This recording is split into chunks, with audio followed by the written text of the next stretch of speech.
بسم الله الرحمن الرحيم. السلام عليكم ورحمة الله وبركاته، وأهلا وسهلا بكم. اليوم باش نعمل مع بعضنا الهريسة العربي، الهريسة التونسية. خدينا 3 كيلو فلفل، شمسناهم لمدة أسبوع لينذبلوا. نغسلوهم بالكدا نكرروا الغسلة مرتين باش ينضاف من الغبرة، ينضاف من كل شيء، ننظفوه نحطوهم يسقطروا، وناخذوا الفلفل بالقرن نحولوا العدو نتاعها، نحولوا الزريعة، وحتى في صورة ما بقت شوي زريعة في الفلفل عادي. المهم نردوا بالنا في صورة ما ثم في قرن فلفل فيه طاش ولا حاجة ما نحطوهش، نحطوه على جنب.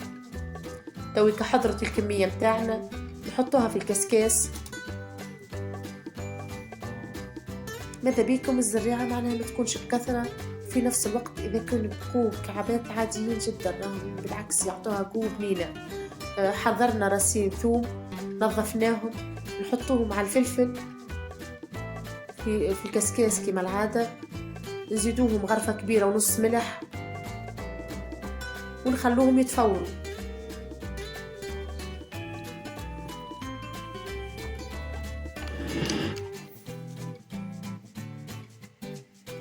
نحركوا الفلفل باش ينضج بالكامل وفي نفس الوقت يتملح بالكامل.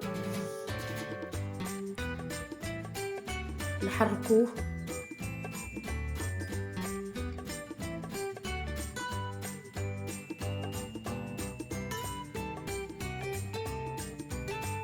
ونضج الفلفل، وتو باش نرحوه في الهشوار.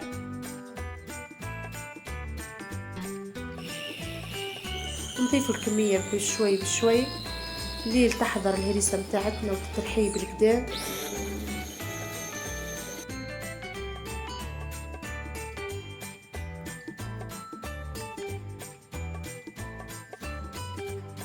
شوفوا تويكا رحيناها الهريسة، شوفوها كيفاه بنينة، منظرها يشهي.